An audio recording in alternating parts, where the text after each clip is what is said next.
जय हिंद दोस्तों। आज फिर से हाजिर हूँ अगला टॉपिक के साथ। आज के इतिहास के इस टॉपिक में हम लोग मौर्य काल से हर्ष काल तक का झारखंड के प्राचीन इतिहास को देखने वाले हैं। हम लोग नेताजी क्लासेस के यूट्यूब चैनल पर झारखंड स्पेशल जीके को टॉपिक वाइज कवर कर रहे हैं। अगर आप जेएसएससी के किसी भी एग्जाम की तैयारी कर रहे हो तो आप इस वीडियो को जरूर देखें। तो चलिए शुरू करते हैं। देखिए, पहला प्रश्न आपके सामने है कि ह्वेनसांग के अनुसार किसने पूरे झारखंड प्रदेश पे अपना आधिपत्य स्थापित कर लिया था? Option A Kumaragupta, option B Shashanka, option C Shishunaga या ऑप्शन डी देवपाल। तो किसके अनुसार किया था? तो शशांक। हैदसांग के अनुसार शशांक ने। शशांक हैदसांग हैदसांग के अनुसार और एक समुद्रगुप्त ने पूरे झारखंड पे समुद्रगुप्त ने भी पूरे झारखंड पे अपना आधिपत्य स्थापित किया था और समुद्रगुप्त के बाद शशांक ने अपना आधिपत्य स्थापित किया था। समुद्रगुप्त समुद्रगुप्त एक विष्णु का उपासक था।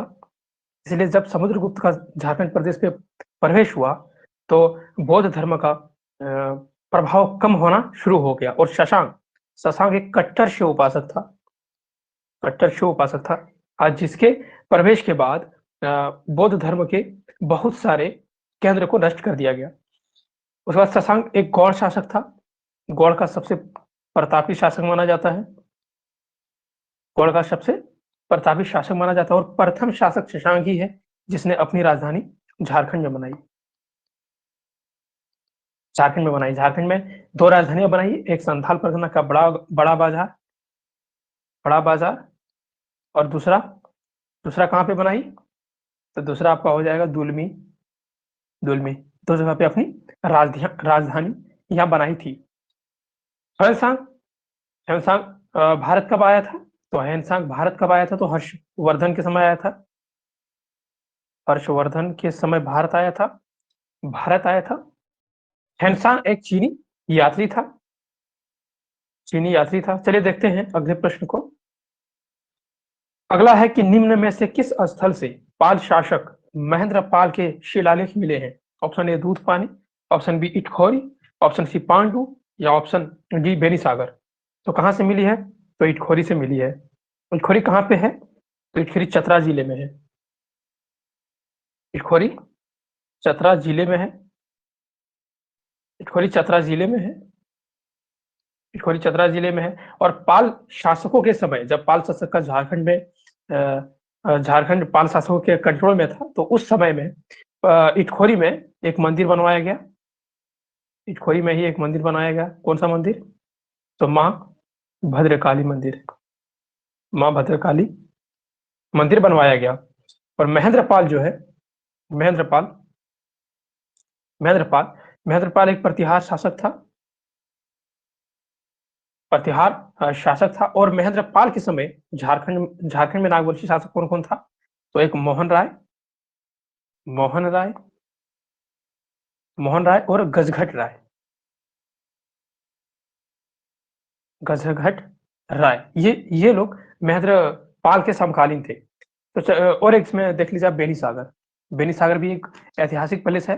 और बेनीसागर कहाँ पे है? तो पश्चिम सिंहभूम में है। पश्चिम सिंहभूम जिले में बेनीसागर है। और बेनीसागर से 7वीं सदी के बहुत सारे जैन मूर्तियां मिली है 7वीं सदी की। तो चलिए देखते हैं अगले प्रश्न को। किस गुप्त शासक ने झारखंड क्षेत्र में अपना विजय अभियान चलाया था? ऑप्शन ए चंद्रगुप्त द्वितीय, B Kumaragupta, option C Samudragupta या डी स्कंदगुप्त। तो किसने चलाया था? तो समुद्रगुप्त ने। ऑप्शन सी में देखिए समुद्रगुप्त जैसे नाम आएगा तो इसका प्रयाग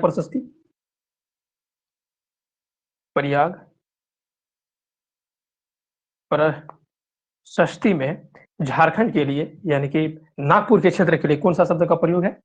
तो आपका मोरंड। क्या है? तो मोरंड देश प्रयाग प्रशस्ति में। और प्रयाग प्रशस्ति में झारखंड क्षेत्र को किसका हिस्सा बताया? तो आठवीं का हिस्सा बताया। और इसको प्रयाग प्रशस्ति को लिखा किसने? तो हरिश्चंद्र ने लिखा है। हरिश्चंद्र समुद्रगुप्त का दरबारी कवि था और समुद्रगुप्त संगीत प्रेमी था। और उसके बाद चंद्रगुप्त द्वितीय को देख लीजिए। चंद्रगुप्त द्वितीय चंद्रगुप्त द्वितीय के समय भारत कौन आया था? तो फाहियान, एक चीनी यात्री फाहियान भारत आया था। फाहियान ने झारखंड के लिए कौन सा शब्द का प्रयोग किया है? तो झारखंड को किस नाम से पुकारा है? तो कुक्कुट लाट, कुक्कुट लाट नाम से झारखंड को बुलाया है। तो चलिए देखते हैं हम लोग अगले प्रश्न को। अगला है कि अशोक के शिलालेख में किस जनजाति का उल्लेख मिलता है? ऑप्शन ए आटो, ऑप्शन बी जाटो, ऑप्शन सी असुर या ऑप्शन डी बिरहोर। किसका? तो आटो का। आटो में लिखा है आपने शिलालेख में, ये 13वीं शिलालेख जिनमें अशोक के कलिंग युद्ध और अशोक के हृदय परिवर्तन के बारे में लिखा हुआ है। इसी में 13वीं शिलालेख में लिखा है। और अशोक ने धम्म के प्रचार के लिए झारखंड के क्षेत्र में किसे भेजा था? तो रक्षित नामक अधिकारी को भेजा था।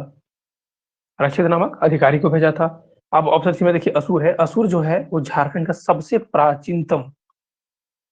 प्राचीनतम जनजाति कौन है? तो असुर है। चलिए देखते हैं अगले प्रश्न को। अगला प्रश्न है कि निम्न में से किस साहित्य में झारखंड क्षेत्र के लिए कुक्कुट देश शब्द का प्रयोग किया है? Option A Upanishad, option B Rigveda, option C Arthashastra या ऑप्शन डी सामवेद। किसमें किया है? कुक्कुट देश बोला है, तो कुक्कुट देश का प्रयोग किसमें किया गया? तो अर्थशास्त्र में। किसके द्वारा? तो चाणक्य द्वारा। चाणक्य के द्वारा अर्थशास्त्र में झारखंड के लिए कुक्कुट देश का प्रयोग किया गया है। और अर्थशास्त्र के अनुसार झारखंड में जनजातियों को नियंत्रण रखने के लिए चंद्रगुप्त मौर्य जो है, चंद्रगुप्त मौर्य ने कौन सा अधिकारी को नियुक्त किया था? तो आठविक नामक अधिकारी को नियुक्त किया था। और यही अर्थशास्त्र है जिसके अनुसार चंद्रगुप्त मौर्य झारखंड क्षेत्र से अपने सेना के लिए हाथियों को ले जाता था, हाथी का ले जाता था अपने इस्तेमाल के लिए। और इस अर्थशास्त्र के अनुसार, चाणक्य की इस अर्थशास्त्र के अनुसार झारखंड में बहने वाली इंद्र वाहक या इंद्र वानक की नदियों से हीरे प्राप्त किए जाते थे। यानी कि कौन नदी से? इंद्रवानक की नदियों से, मतलब शंख और ईब नदी से हीरे प्राप्त किए जाते थे। और ऋग्वेद देख लीजिए। ऋग्वेद के अनुसार झारखंड क्षेत्र को क्या बोला जाता था? तो किक्कट प्रदेश, किक्कट बोला जाता था। चलिए देखते हैं अगले प्रश्न को। अगला है कि शशांक किस धर्म का अनुयायी था? तो देखिए option A Jain, option B Bauddha, option C Shaiva या ऑप्शन डी वैष्णव। किसका था? तो शशांक शैव का अनुयायी था। शैव का। शशांक जो है वो एक प्राचीनतम शासकों में पहला शासक है, या प्राचीन शासकों में पहला शासक जिसने झारखंड क्षेत्र में अपनी राजधानी बनाई। कहाँ पे बनाई? तो झारखंड क्षेत्र में अपनी राजधानी बनाई थी। कहाँ इसकी राजधानी थी? दो राजधानियां थी। एक आपका हो गया संथाल परगना का बड़ा बाजार, और दूसरा कहाँ पे था? तो दुलमी।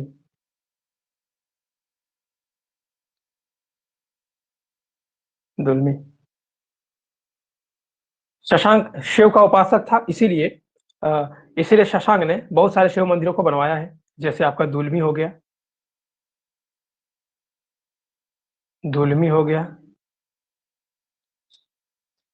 तेलकुप्पी हो गया,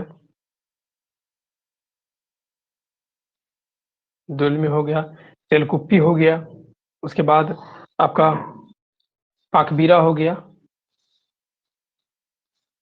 ये सब शिव मंदिरों को शशांक ने ही बनवाया था। चंद्रगुप्त मौर्य जो था वो जैन धर्म का उपासक था। बौद्ध धर्म का तो अशोक। उसके बाद वैष्णव तो समुद्रगुप्त। और समुद्रगुप्त का जब झारखंड में प्रवेश हुआ, समुद्रगुप्त झारखंड में आया, झारखंड क्षेत्र में जब इसका प्रवेश हुआ तो यहाँ से बौद्ध धर्म का प्रभाव कम होना शुरू हो गया। चलिए देखते हैं अगले प्रश्न को। अगला प्रश्न देखिए। अगला प्रश्न क्या है कि निम्न में से किस राजवंश ने झारखंड क्षेत्र पर आक्रमण नहीं किया था? Option A Gurjara Pratihara, option B Rashtrakuta, option C Pala या ऑप्शन डी सातवाहन, जिसमें किसने नहीं किया था, नहीं किया का बात किया तो सातवाहन ने नहीं किया था। सातवाहन तो बहुत ही पुराना राजवंश है, कब का है ये, तो ये पहली सदी ईसा पूर्व का, पहली सदी ईसा पूर्व का है, ईसा पूर्व का ईसा पूर्व का है। और इसकी स्थापना किसने, शिमुक ने की थी, शिमुक ने की थी। लेकिन ये जो गुर्जर प्रतिहार, राष्ट्रकूट और पाल है, ये तीनों तीनों के तीनों नौवीं सदी का नौवीं सदी का राजवंश है, राजवंश है। और ये तीनों बहुत ही शक्तिशाली राजवंश था, शक्तिशाली साम्राज्य था, इसीलिए ये लोग आपस में अपने क्षेत्र विस्तार के लिए आपस में लड़ता रहता था। और इसी वजह से झारखंड क्षेत्र में इन तीनों का आक्रमण हुआ है। चलिए देखते हैं अगले प्रश्न को। अगला है कि चाणक्य ने अपनी प्रसिद्ध रचना अर्थशास्त्र में झारखंड को किस नाम से संबोधित किया है? ऑप्शन ए पुंडरिक देश, ऑप्शन बी कुक्कुट देश, ऑप्शन सी पशुभूमि, या ऑप्शन डी मुरुंड। तो इसका सही आंसर क्या हो जाएगा? इसका सही आंसर हो जाएगा कुक्कुट देश।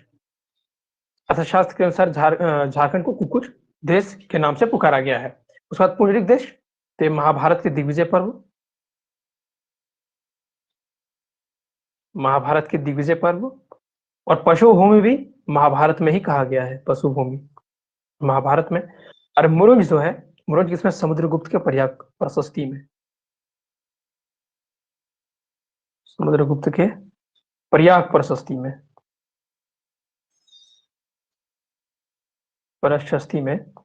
प्रशस्ति में मुरुंज देश कहा गया है। उसके बाद अर्थशास्त्र में और कुछ बातें आपको याद रखनी चाहिए अर्थशास्त्र से संबंधित, कि इसमें अर्थशास्त्र में चाणक्य द्वारा लिखा गया है कि इंद्रवाहक की नदियां या इंद्रवानक की नदियों से हीरे प्राप्त किए जाते थे, हीरे प्राप्त किए जाते थे। और कौटिल्य के अनुसार कुक्कुट देश जो था, इसी अर्थशास्त्र के अनुसार कुक्कुट देश जो था वो एक गणतंत्रात्मक शासन था। यहाँ पे कैसा शासन था झारखंड में?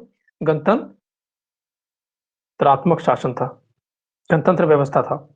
और अर्थशास्त्र के अनुसार ही चंद्रगुप्त मौर्य झारखंड क्षेत्र से हाथियों को ले जाता था, किस लिए? तो अपनी सेना में इस्तेमाल के लिए, अपने सेना में इस्तेमाल के लिए। चलिए देखते हैं अगले प्रश्न को। प्रश्न है कि मौर्य सम्राट अशोक के किस शिलालेख में झारखंड क्षेत्र की चर्चा की गई है? Option A 5, option B 6, option C 13, या ऑप्शन डी 14। किसमें की गई है? तो 13वें शिलालेख में। 13वें शिलालेख में ही अशोक ने कलिंग युद्ध का जिक्र है। और उसके बाद उसके हृदय परिवर्तन, कलिंग युद्ध में जब इतने सारे ब्लड शेड को देखा तो उसके बाद जो इसका हृदय परिवर्तन हुआ, हृदय परिवर्तन, दोनों का जिक्र इसी में किया गया है। और 13वें शिलालेख में ही, और अशोक के 13वें शिलालेख के अनुसार ही झारखंड को आठवीं क्षेत्र का हिस्सा बताया। और झारखंड में अशोक ने जनजातियों पे बौद्ध धर्म के प्रचार के लिए, अशोक ने झारखंड में जनजातियों में बौद्ध धर्म के प्रचार के लिए रक्षित नामक अधिकारी को भेजा था। और अशोक का झारखंड के जनजातियों पे कोई भी डायरेक्ट या प्रत्यक्ष नियंत्रण नहीं था। चलिए देखते हैं अगले प्रश्न को। झारखंड में कनिष्क जो कुषाण वंश का सबसे महानतम राजा था, उसके समय में सिक्के कहाँ से प्राप्त हुए हैं? Option A Ranchi, option B Singhbhum, option C A और बी दोनों, और ऑप्शन डी इनमें से कोई नहीं। तो कहां से? तो दोनों जगह से किया गया है, दोनों जगह। सिंहभूम से रोमन सिक्के भी प्राप्त हुए हैं, रोमन सिक्के, जिससे यह साबित होता है या यह स्पष्ट होता है कि झारखंड का विदेश संबंध, झारखंड में विदेशों से भी संबंध था। चलिए देखते हैं अगले प्रश्न को हम लोग। अगला है कि निम्न में से किस गुप्त शासक ने पुंड्रवर्धन, जिसमें से राज्य का अधिकांश भाग शामिल था, को अपने साम्राज्य में मिलाया था? Option A Chandragupta, option B Samudragupta, option C Chandragupta द्वितीय, या डी उपगुप्त। तो किसने? तो समुद्रगुप्त भगवान विष्णु का उपासक था, यानी कि वैष्णव धर्म को मानने वाला था। और जब ये झारखंड में प्रवेश हुआ इसका, तो यहाँ से बौद्ध धर्म का पतन होना शुरू हो गया। समुद्रगुप्त के समय छोटा नागपुर को मुरुंज देश, मुरुंज देश कहा गया है। मुरुंज देश किसमें कहा गया है? तो पर्याय प्रशस्ति में या इलाहाबाद प्रशस्ति में। और समुद्रगुप्त के प्रयाग प्रशस्ति में झारखंड को 8वें प्रदेश का हिस्सा बताया है। देखिए ऑप्शन ए में क्या है, चंद्रगुप्त। चंद्रगुप्त कौन है, तो मौर्य वंश का संस्थापक है। मौर्य वंश का संस्थापक है। और चंद्रगुप्त मौर्य जो है वो झारखंड से हाथी प्राप्त किया करता था अपने सैन्य के लिए, अपने सेना के इस्तेमाल के लिए। और इसमें देख लीजिए ऑप्शन सी को भी। ऑप्शन सी में क्या है, चंद्रगुप्त द्वितीय। चंद्रगुप्त द्वितीय जो है इसके समय भारत कौन आया था, तो फाहियान, एक चीनी यात्री फाहियान भारत आया था। और फाहियान ने झारखंड को क्या बोला है, तो कुक्कुट लाट बोला है। कुक्कुट लाट बोला है। तो चलिए देखते हैं अगले प्रश्न को हम लोग। अगला है कि निम्न में से कौन सा कथन सत्य है।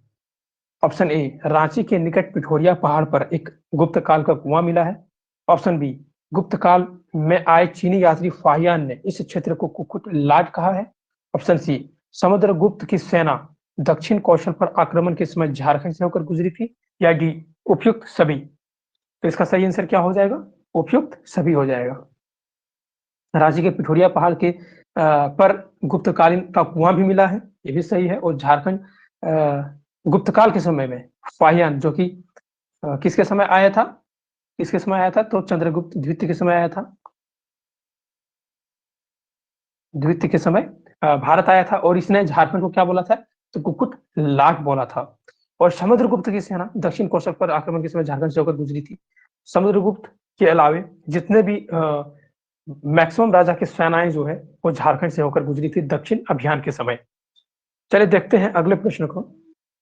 अगला है कि चंद्रगुप्त ने जनजातियों पर नियंत्रण हेतु कौन सा अधिकारी नियुक्त किया था। ऑप्शन ए लाल, ऑप्शन बी पाहन, ऑप्शन सी सीताध्यक्ष, ऑप्शन डी आठविक। तो किसका किया था, आठविक।